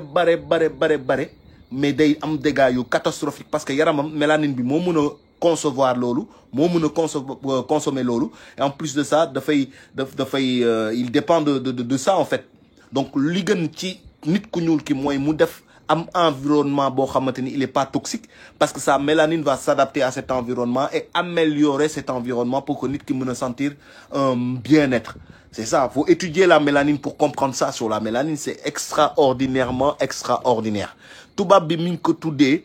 substantia nigra. Tu vois, substantia nigra, le mélanine qui se trouve dans le cerveau. Je l'ai partagé sur mon Instagram. Donc, léegi am naa Instagram. Madjey Mr Madjey MADJE moom mooy Instagram bi na ngeen dem sama page Instagram ngeen abonné wu comme ça man je partagerai beaucoup de choses là-bas live bi aussi papi dina ma ci jàppale ba ñu partager ko ci page Instagram yeeg ci YouTube bi ak yeneen live yi nga xamante ne nekkuloon ci page YouTube yi ñi ni doon laaj comme ça on les partage tous dedans ñi mën cee jot mën a déglu ci page YouTube bi quoi papi dina jàpp ci loolu inchallah léegi Instagram j'en ai partagé et donc j'ai partagé une petite vidéo où en français où vous pouvez voir la personne qui vous explique. Donc j'ai fait un montage moi-même et je l'ai partagé où vous voyez voir la personne qui vous explique la mélanine et ses propriétés. Donc l'une des propriétés et puis le danger du coup de la toxicité de l'environnement de l'homme mélaniné et des risques qu'il peut avoir par rapport à sa mélanine s'il y a trop de toxicité dans son environnement. Si fekkee ne day jël cocaïne bu ci nit duggee bu day jël crack bu ci nit ku ñuul duggee buy jël alcool bu ci nit ku ñuul duggee da ci garaaw nu mu ciy mel ak nu mu koy yàqee day grave parce que mélanine moom mel noonu d'accord mélanine moom mooy attirer toxicité mais aussi mu mën a dàq aussi toxicité tout dépend de comment tu réveilles ta mélanine et comment tu le nourris d'accord lien bi cher bi lien ban nga bëgg da Diallo Abibou le lien c'est Mr Madjey pour l'Instagram mais je vais le partager sur ma page Facebook comme ça ñëpp naa def benn annonce sax comme ça ñi mën a dem foofu abonné wu quoi et je partagerai tous les jours des petites vidéos des trucs où tu peux apprendre plein de choses booy suivre sama ay publications di nga jàng lu bari dinaa def tout ba lépp comme li may publier nit ku ko dégg dina ko mën a comprendre tu comprends pour éveiller les gens parce que page Instagram bi loolu moom pour man loolu lay teg loolu lay jëriñ quoi faut être utile faut utiliser les réseaux sociaux pour des choses utiles voilà n'est pas là pour le se faire valoir ou gonfler son ego moi ça m'intéresse pas donc ma ne nit ki donc war na di faral di lekk luy dund. Donc lekk luy dund mi ngi ci gàncax gi parce que gàncax gi c'est vivant dans le sens où il y a comment on appelle ça, c'est vivant parce que ça a de la nourriture, c'est électrifié, c'est alcalin, et donc ton corps en a besoin. Waaw, ton corps en a besoin te loolu lu baax la. Waaw, lu baax la ci yow. Pas manger de choses yi nga xamante ni c'est mort, inerte. Nous on doit manger même les choses qui il y a de l'électricité dedans qui va avec notre corps. Et comme je disais tout à l'heure, sinon tu aurais des dents en forme de canin, en forme de dents canines quoi. Tu aurais des dents aiguës et pointues pour pouvoir manger et arracher la viande, et tu aurais des ongles pour arracher la peau des bêtes ou pour les attraper. Mais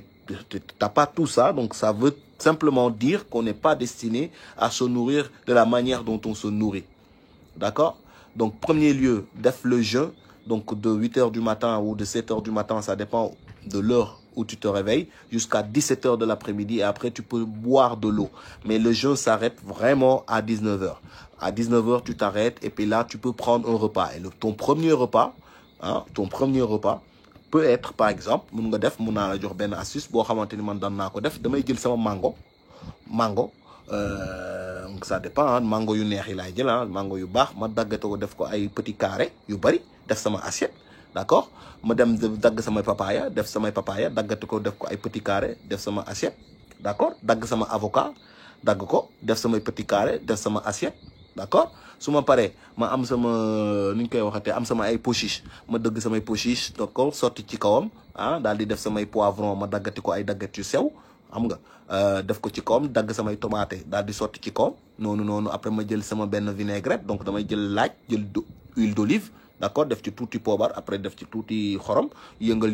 ba mu saf, def ci samay tuuti ñama ay épices yooyu, su ma ko amee épices indien wala affaire damay noonu def ko ci loolu, yëngal ko mu defal ma benn vinaigrette, après ma sotti ko ci kaw loolu ma la wax noonu, sama mango, sama papaya, sama avocat, sama tomate, sama ay poivron ak sama pois chiche yi ma teg ci kawam noonu ba mu fees plate bu duun la may defal. Te loolu yëpp amul dara lu ma ci togg, dara lu ma ci dugal, baxal ko ci ndox ak yooyu demee noonu, taaj ko, xam nga, sotti ci sama kii yooyu noonu, toog sama reer a ngoog bu ma ko dóoree plat boobu noonu, su ma paree sama biir bi këll lay def, te j'ai mangé que des trucs vitaminés pour moi. Loolu lan moo ci nekk, luy problème bi? ban rëy nga am ba munoo def loolu? Ban rëy moo nekk sa yow si sa yaram ba loolu boo ko defee yow yaakaar nga ni t'es un moins que rien. Donc il faut savoir manger utile. Reer a ngoog boo xamante ni nice quoi. Après yow bu fekkee ne amuloo moyen jënd papaya, amuloo moyen jënd mango, amuloo moyen jënd poivron, amuloo moyen ne nga jënd yooyu nëpp parce que dafay cher, le Sénégalais moyen n'a pas les moyens d'acheter tout ça. Ok, ma ne bon, admettons qu'il a du cere yow mun na am cere, wala bu amul cere mun na am caakri 50 francs wala 100 francs nga am caakri suma waa ji. Loolu pour reer wala añ xam naa 100 francs 200 francs sax peut-être tu peux avoir du caakri ou du cere. Ok, si tu as ton caakri ou ton cere, qu'est-ce que tu fais? Bu fekkee ne mun nga def loolu tout am sa caakri bu baax, nga jël sa caakri defar ko ba mu baax, def ko sa assiette bu dee añ nga bëgg wala reer. Simple, naturel, et pas de produits toxiques, rien, pas de OGM, rien. En plus da lay jariñ, xam nga defal sa caakri def ko si plate, jël sa cere wala nga def ko si plate ba mu garni, xam nga. Après dedans tu vas prendre tes tomates et jël sa ay poivrons, tu vois, nga dugal ko ci benn bool, nga dagg ko ba mu sew, xam nga, mixé ko yooyu, def sa laaj ci biir, c'est très important la laaj, jinjeer boo ko munee nga daggat ko yu sew def ko ci biir. Boo amee sa kaani végétarien comme man, wala nga am tuuti sa kaani bu pour safal kaani bu saful trop noonu, nga def ko ci biir, yëngal ba mu saf, def ci sa huile d'olive wala sa huile, mu defal la benn genre sauce, nga sotti ko si cere bi gayen. Xam nga soo amee sa ay ni ñu koy waxee ci ay crevette, bu fekkee ne bugguloo lekk yàpp ak yooyu, nga jënd crevette, am na crevette yu sewaan yi, nga jënd sa ay crevette teg ci kawam, defar sa soosu crevette ak sa soosu poivron ak tomate, teg ko ci caakri bi wala ci cere bi, sauce bu neex. Amul ay ñoom cube magie si biir ak affaire yooyu. Et puis tu vas avoir du goût, et puis tu vas manger sainement. Boo fa jugee sumaay mun naa la leer ni bu fekkee ne noonu boo koy def, li ma lay wax ni yow yaay réfléchir rek, man li ma lay wax mooy ngay consommer lu naturel. Voilà, c'est ça que je te dis. En plus, je te donne des astuces pour te dire qu'il y a tellement d'idées, il y a tellement de choses que tu n'es pas obligé de me dire tu n'es pas obligé de lekk ci dowling bi, tu n'es pas obligé de lekk ci magie bi, tu n'es pas obligé de baxal ci ay c'est pas obligé. Tu n'es pas obligé. Pense. Après, si tu es dans la maison familiale, si malheureusement tu n'as pas les moyens et que malheureusement c'est maman qui fait à manger et toi tu manges ce qu'il y a à manger dans la famille et que tu n'as pas ton mot, bon là, c'est un peu difficile. Et je comprends que bon, tu es obligé de manger ce que tout le monde mange dans la famille parce que tu n'as pas les moyens donc de pouvoir manger comme tout le monde. Malheureusement, il y a beaucoup de gens dans ces cas-là. Mais vous faites que tu es célibataire et puis tu vis tout seul, pense à t'organiser de manière à manger sainement. Et surtout, l'eau, tu des efforts physiques. C'est-à-dire, di def ay effort physique. Effort physique, da ngay am routine. Da ngay am routine. Nit da ngay am routine. Gis nga lolu bokoy commencer def, di nga yek lo musta yek sa yaram. Di nga commencer di yek sa doole, di nga commencer di yek sa katan, di nga commencer di yek sa mën-mën, di nga commencer di yek sa xel, yek say beut, di nga commencer di yek sa force, sa cerveau, ta spiritualité parce que tu es sain à l'intérieur de ton corps. C'est-à-dire que tu n'as pas de nourriture malsaine. Tu n'as que de la nature et tu n'as que des choses bien. Lolo, ça va fabriquer en toi quelque chose ton corps est capable de faire. Parce que tu n'as jamais vécu un moment où tu as utilisé tes potentiels du coup corporel à son niveau le plus maximum. Tu n'as jamais utilisé ton corps comme il se doit. Tu ne connais pas tes potentiels. Tu ne connais pas ton corps, tes capacités cérébrales, tes capacités neuronales, tes capacités physiques. Tu vois, tu ne connais pas encore parce qu'en fait, tu n'as pas permis à ton corps de pouvoir accéder à ce niveau-là en lui donnant la nourriture qu'il faut, en pouvant justement faire de la discipline un petit peu pour pouvoir permettre ton corps d'atteindre des niveaux yo xamantene da lay yem yow ci sa bop. Donc pour lolu day commencer ci li ngay lek parce que li ngay lek mom nga doon. Tu es ce que tu manges. D'accord? Tu es ce que tu manges. Li nga lek mom nga doon. Bo day lek yap nak tous les jours, nga kay lek tous les jours. Barki yalla ak yonent bi mu na la may at bo yorul comportement wu nak di xalaté xalaatu nak wala ngay wax yo xamanteni ken xamu man dina ma je te le jure que ñol rayma. C'est sûr. C'est sûr. Lek mala tous les jours your comportement mala. Ben oui. Tu es ce que tu manges. Tu manges son ADN, tu manges tout. Tu manges le mala quoi, tu manges son ADN et puis après il se retrouve dans ton sang. Et après tu t'étonnes d'avoir des comportements bizarres. Bah oui. Mais renseignez-vous, tu fais que tu manges des choses, je te dis pas que si tu manges des légumes, tu vas être un légume. si on va dans ce sens-là, aussi on peut dire ça. Mais c'est pas ce que je veux vous dire. Ce que je veux vous dire, c'est que l'énergie de l'animal que tu consommes, va finir dans ton sang. Il va finir dans tes gènes. Et forcément, à un moment donné, oui, tu auras peut-être des choses qui vont peut-être sortir de toi, qui ne sont pas issues de ton humanité, qui sont issues justement de ces choses que tu manges. Hein? Par exemple, tu peux manger des choses, il y a un khamanteni, après, tu as jangoro, pourtant, tu as affaire bilanek. Hein, ci bir machin mais pourtant da nga ci jëlé ay jangoro donc forcément aussi tu peux aussi jëlé ay yenen mbir ci yap bobu ngay lek wala ci aliment yoy ngay lek donc faut faire attention à ce que tu manges d'accord donc nit ki li ngay lek mom ngay don li nga xamanteni nak mom lañu yalla bolel deug la malay ci lañu bok waye man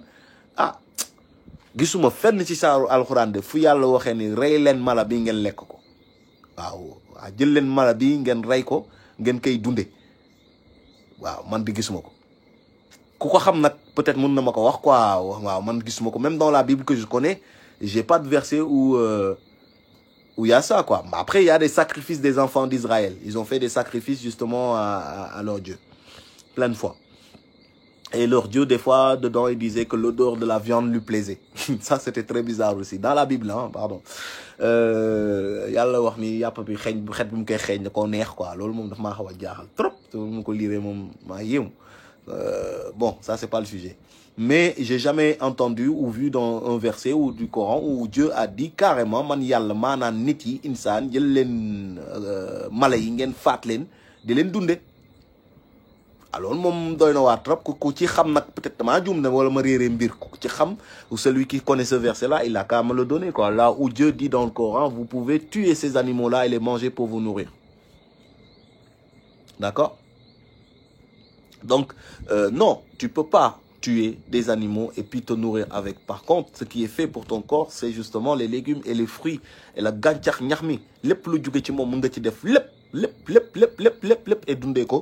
dund lu yàgg et dund en bonne santé te hôpital du la xam du la gis te di nga découvrir des choses sa yaram yaa nga xamante ni di nga xam lu tax yàlla bind nit. Parce que jusqu'à présent, comme je disais, on n'a pas encore eu nos capacités. On ne sait pas encore de quoi on est capable parce qu'on ne se nourrit pas de la bonne manière, on ne boit pas de la bonne manière, on ne parle pas des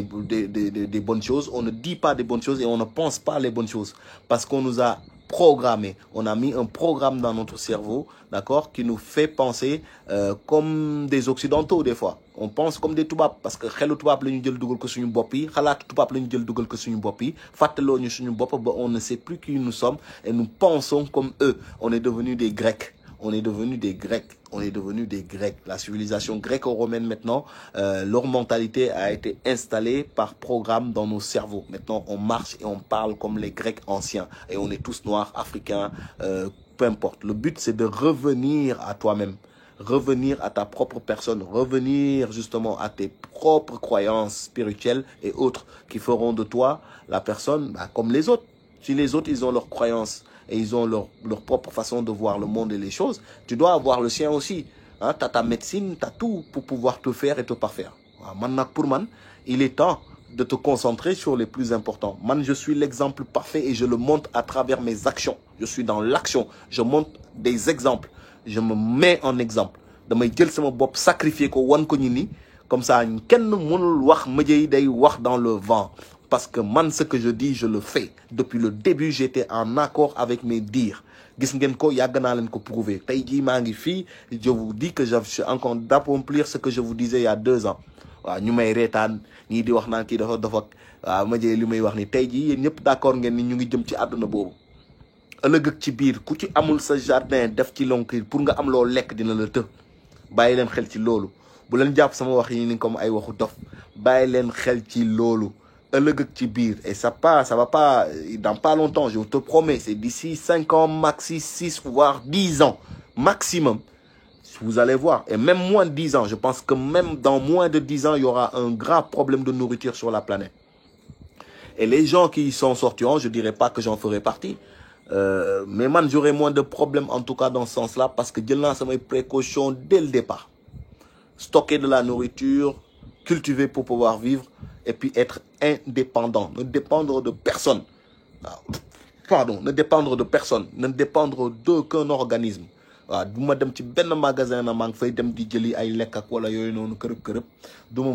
bëgg naa dem ba du ma fayete électricité je vais avoir mes panneaux solaires bëgg naa dem ba ndox du ma ko jënd fenn dinaa am système boo xamante ni damay récupérer de l'eau et puis je vais le transformer et puis tout je peux avoir mes propres parfums faits par moi-même fait des trucs faits par moi-même mon savon lépp par moi-même neex xeeñ baax set propre clean classe waaw mën na nekk et puis il faut croire et puis c'est faisable parce que faut avoir juste ton cerveau waaw te yàlla jox na ma ko man soxlawuma leneen waaw soxlawuma leneen j'ai pas besoin d'argent j'ai pas besoin de leur truc j'ai besoin de vivre comme Dieu a dit tu dois vivre man loolu j'ai besoin waaw je vais vivre maintenant si les gens veulent me payer avec leur argent pour mon intelligence ou pour les idées que j'ai amul benn problème j'accepte y a pas de problème mais man sama wàllu bopp je m'en fous de tout ça waaw man xaalis moom comprendre naa j'ai compris j'ai capté et quand j'ai compris je fais pas semblant man nag loolu moom mooy son problème man je fais pas semblant si j'ai capté le truc je peux pas faire comme si de rien n'était man loolu mooy son problème mënuma jouer quoi tu vois su ma xasee ba xam affaire bi nii la fa demee ak nii gars c'est mort xanaa nga bañ ma ko wax mais su ma ko xasee ba xam nag c'est fini quoi je suis obligé de suivre maintenant que je sais je peux pas faire comme si de rien n'était donc je suis obligé de faire parce que justement c'est dans mon intérêt même si tu peux paraître fou ou paraître comme un demeuré l'essentiel c'est que toi tu survis en fait pendant que les autres tombent malades pendant que les autres ont des problèmes pendant que les autres te prennent pour un fou toi t'es là en fait toi t'es là t'as pas de ces soucis là dont ils ont quand ils parlent de on va manquer d'huile dañuy ñàkk dawliñ ci magasin yi ñàkk nañ moutarde ci magasin yi ma ne leen moutarde dawliñ waaw xaar leen rek yooyu c'est les prémices c'est le début Bientôt, vous allez manquer de pâtes. Bientôt, vous allez manquer de farine. Parce qu'il n'y a plus de blé. Donc, bientôt, vous allez voir, vous allez manquer de sucre, ainsi de suite, ainsi de suite. Et vous allez rentrer dans des rayons où il n'y aura rien dans les rayons. Les rayons vont être vides dans les magasins. OK? Les rayons vont être vides dans les magasins. Ngay dugg doo gis dara pour def say courses là, boo yoree njaboot di nga jaaxle. Waa léegi loolu bu amee yow mi may seetaan tu vas faire comment? Yow mi nga xamante ne tu vas faire comment? Soo demee ci magasin yi gis magasin yi yëpp rayon yëpp vide, amatul coop, amatul dara. Parce que ça va arriver. Moi, je te le dis, ça va arriver. Comment tu vas faire? Comment tu comptes te démerder? Garde woo dara sa kër. Da ngay dem ci kër voisin yi di leen laaj, mais voisin yi dofuñu. Dañ la naan déet, surtout kaaw ak tubaab bi duñ la mës a may potu pat sax ravioli sax duñ la ko jox. Déet dañ la naan si waay ñun dañu garder pour suñu bopp, amuñu lu ñu maye. ci ngay commencé gis ju koy tubaab dëgg bu xiif amee bu xiif amee dëggantaan ci ngeen ni xam lan mooy tubaab. Là vous allez voir à qui vous avez affaire. Là bu ngeen di ngeen gis seen jikko bu baax. Vous allez voir tubaab nu mu mel na ngeen foog ne ay dañu baax dañu kii kërëb bu leen xiif talee vous allez voir ce que vous n'avez jamais vu. Dinañ dem ba di lekk ay doomu aadama ñoom parce que dañ koy def nañ ko plein fois, def nañ ko ci njalbeen. C'est dans les jeunes, il y a des trucs. ñoom leur solution c'est ça. Bu ñu demee ba toog une semaine amuñu lu ñu lekk ni ñu gis la ngay yëmbar ñu ngi planifier naka la ñuy def ba coop la. Ils coop la après jàll dem seen yoon. Après ñëw ne bon voilà je regrette parce qu'on avait faim, on n'allait pas se laisser mourir. Mais dañ lay coop, dañ lay programmer pour coop la suma waa ji. Tu vois, et quand la famine sera là, et là tu vas voir que ce sera l'apocalypse, mon frère. Là, les gens se tueront. Nit ñi nañ ñëw dugg sa biir kër pour li jël sa ay pat wala jël sa ay butéelu ndox ak yooyu noonu. Les gens vont se tuer pour de la nourriture. C'est là que tu vois que la bassesse humaine, tu vois comment les humains ont été lobotomisés pendant tout ce temps-là. Bu loolu xewee ngay gis nit ñi nekkate jànguñu dara. Ñi nekkate ak li fi jot a xew yëpp jànguñu dara. Ci àdduna ndeysaan. C'est triste ça. Ngeen góorgóorlu ñu góorgóorlu ñun ñëpp. Ku nekk jël sa matuwaay. Ku nekk jël ses responsabilités rek. Man de j'ai pris mes responsabilités. Xaw ma nax yéen mais ku ci nekk yaa war a jël sa responsabilité. Si je suis un pionnier pour montrer le chemin, mais je vais le montrer de la meilleure des manières possibles pour que ngeen mën a gis ni la décision que j'ai prise était la meilleure par rapport à où va le monde. Fi ma nekk nii ak fi ma toll nii c'est la meilleure des décisions. Ba keroog may gis Afrique wala Sénégal ca kanam Sonko wala keneen ku mel ni moom jël bopp réew mi là mun naa ne ok je peux plier, je peux essayer de rentrer au pays pour essayer de construire quelque chose. Mais d'ici là bàyyi leen ma Guadeloupe, bàyyi naa sax France et je vais construire des choses ici. Voilà. ñëw leen Zap Baye Fall leen su boobaa dina la seet ñëwal. Vous êtes tous les bienvenus. Mais message bi ma bëggoon jàllale mooy bay dundee vivre de la nature,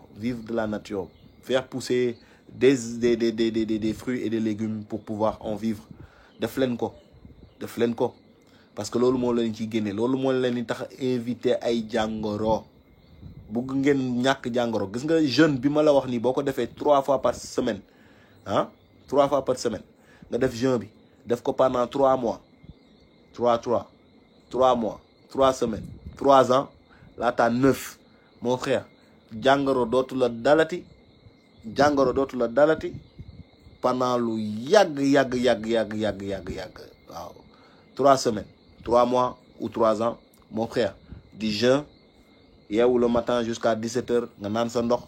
xaar ba 19h nga am loo ci teg te booy njëkk lekkal légume wala fruit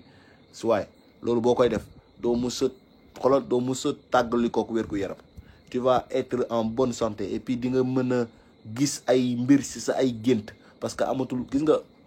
parce que li nekk sa yaram yëpp lu naturel la. Ndox moo nekk sa yaram, ay fruits ak ay légumes moo nekk sa yaram. En plus dundalul ko sa yaram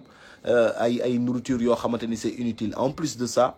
ton estomac va se vider et puis ton foie va se vider, va se régénérer lui-même pour pouvoir recharger parce que foie day soxlawaat régénérer wu parce que deret bi nekk sa yaram lépp lu jàll ci deret bi day ñëw ci foie bi moom moo koy filtrer. D'accord? Donc ce foie-là, il a besoin d'être régénéré pour set wicc su setee wicc rek Inch'Allah dootoo am lépp luy jëm ci hépatite A wala hépatite C wala hépatite B parce que foie bi moo koy indi mooy tànk yooyu di gonfler ngay gis parce que hépatite buy am lii ci grave mooy du wone symptôme doo gis symptômes yi c'est-à-dire que c'est des mun na ànd ak yow pendant 2, 3, 4 ans doo gis benn symptôme mais day commencer des fois di la def ay douleurs musculaires da ngay jékki-jékki sa loxo yi commencé metti wala sa muscle yi commencé metti au niveau du bras au niveau du mollet nga ñëwee nga gis nit ki tànk yi gonflé sa tànk yi gonflé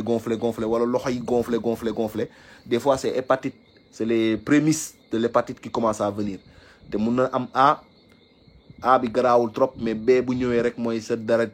am na problème te là après finalité bi mooy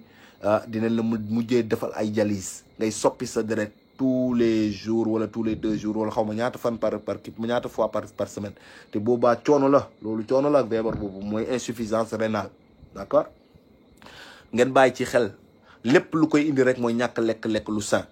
lekk leen lekk bu sain manger sain te ma waatal leen ci lépp li ma gën a sopp ci àdduna ni bi ma nekkee ma jëy jóob ba léegi juddu sama biiru yaay ba léegi te ñëpp samay waajur mun nañ ma seede musuma dugg l'hôpital ma laalaat bant musuma dugg l'hôpital li ma duggee l'hôpital siburu la woon temps xale siburu dal na ñëpp mooy le paludisme temps booy laa duggee pas hôpital sax dañoo dem si médecin bi sax mu xool consulter ñu nii rek consulter ñu xool bët yi jox ñu ay garab yooyu kërëb après kër ga laa toog paa bi moo ñu ak mère bi moo ñu fat foofu ñu tëdd foofu ci matelas yi pendant au moins 1 semaine un truc comme ça puis on a guéri quoi mais j'ai pas été hospitalisé dans un hôpital pour une maladie quelconque musul am sama àdduna waaw musuma dugg sama àdduna hôpital pour être diagnostiqué de telle ou telle maladie moo xam ban jàngoro nga mën a wax ci sa àdduna musuma waa ji musul am te tey jii maa nga 43 ans loolu lu ko waral ngeen foog dites-moi sama tànk musul damm sama baaraam musul damm sama loxo musul foxoj sama bopp musul foxoj waaw cicatrice de am naa ko ba ñu ñaw ma woo ma agression la woon quoi kooku moom c'est rien ça n'a rien à voir avec une maladie un problème au niveau du corps problème bu nekk sa yaram nekk jàngoro nga war koo faj 43 ans mi ngi nii loolu musuma dal lu waral loolu lenn moo ko waral bi ma gisee ni man feebaruma depuis mes 20 ans et tout mes 22 ans bi ma commencé ràññee loolu ci laa commencé xool man lan laay lekk et je voyais que à la maison dès que bu ñu tegee añ affaire yooyu je voulais pas manger et j'avais jamais mangé et je mangeais jamais dañuy teg añ ma dem fubali Géejawaay boo leen laajee sax temps yam fa nekkee ma jëy añ heure añ doo ko mos a gis gàlle heure añ il était là-bas où il faisait des trucs c'est-à-dire que moi on me dit mais toi t'as jamais faim? J'ai fait non je sais pas comment je fais mais je mangeais pas ou alors des fois ça m'arrivait de manger ou je ne sais pas en tout cas je l'ai remarqué que je ne tombais pas malade souvent sama feebar benn la woon mooy angine blanche moo ma doon dal pendant 2 jours loolu mun na ma def fièvre pendant 2 jours ma tëdd sama gàlle du ma mën a lekk du ma mën a naan sama gémmi sama kii bi gonflé quoi mais au 3e jour dès que je consomme de l'ail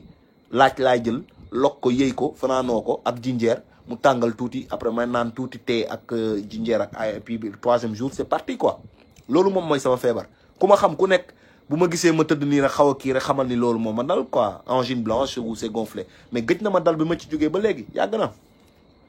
tu vois bi ma xamee nag bi ma ràññee ni man je ne tombais pas malade ma ne man je sais en fait ce qui fait que je ne tombe pas malade souvent en fait j'ai remarqué que c'était ce que je mangeais dama ko constaté et je n'ai jamais cessé ces habitudes-là bi ma xamee loolu ba léegi bàyyiwuma habitude yi ma continuer li ma doon lekk laa doon lekk ba léegi maa gën a bëgg fruits sauvages yi gis na ñoom siddéem ñoom dànq ñoom buy ñoom daxaar ñoom ni ñu koy wax ñoom konkorong ñoom gis nga yooyu noonu ngeen di xeeb noonu affaire yooyu noonu ngeen di xeeb noonu di ko naan ne ay boy ñoo koy lekk ak affaire yooyu buy ñoom siddéem Mali konkorong laa leen wax de waaw ñoom uul ak ñoom lan ak boobu waay ak neew ak lan ak banati waay ak banati ñoom gittax wax naa dànq ñoom gittax ak ndiir ak banati waay ak ñoom solom waaw solom ak banati waay ak banati waay waa yooyu noonu gis nga lekk yooyu noonu su maay ah konkorong bi sax ah ay gittax ay dànq su maay ay sapoti gis nga yooyu ngeen ni bañ noonu di ko xeeb noonu Sénégal bi noonu man yooyu laa rey sama bopp temps booy ba léegi dama ciy rey sama bopp je demande tout le temps ici je me gouffre avec ça la dernière fois je vous ai montré les siddem ah ba def ko vidéo ngeen foog ne siddem yi dama ko filmer noonu rek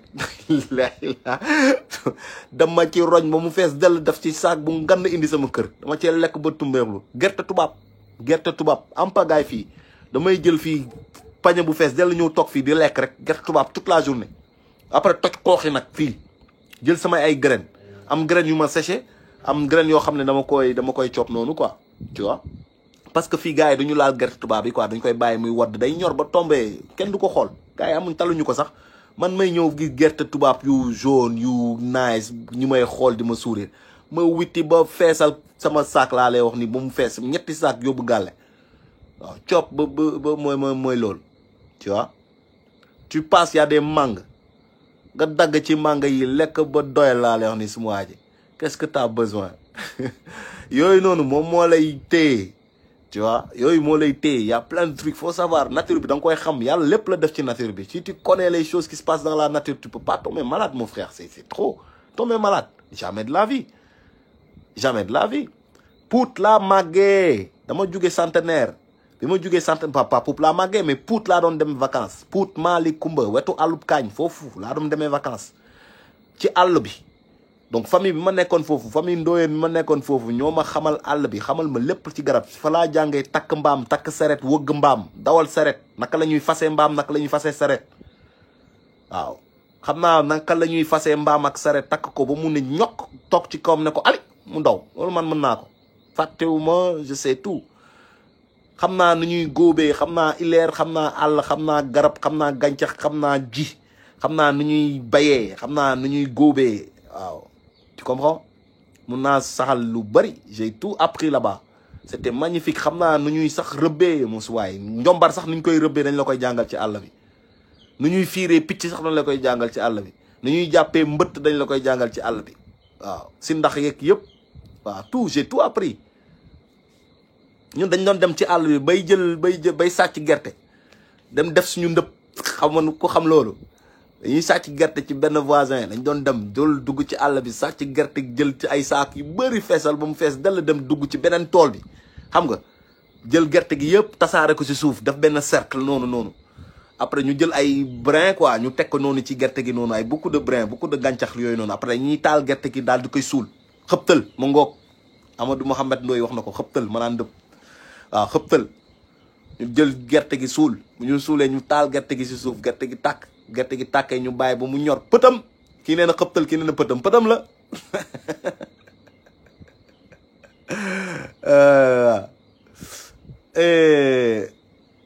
ouais Racho ouais je suis en Guadeloupe frère j'ai pas fini je rentre pas tout de suite hein.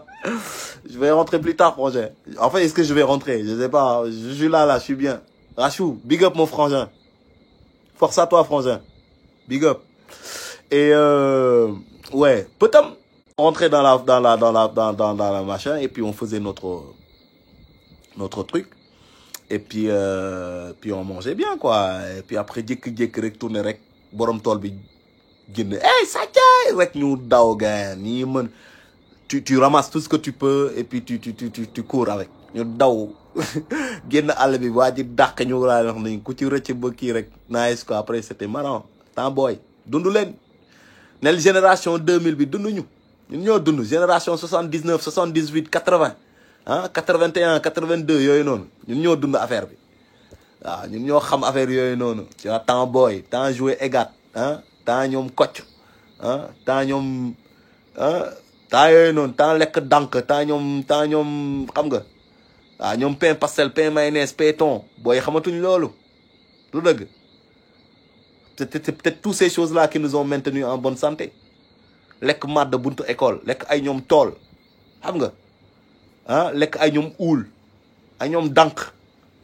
tous ces nourritures là mon frère il y avait tellement de vitamines dedans si vous savez ce que ça vous a apporté ce que ça a fait à votre corps du ngeen ko bàyyi bu bés ni ki tey du ngeen ko bàyyi bu bés ni ki tey c'était magnifique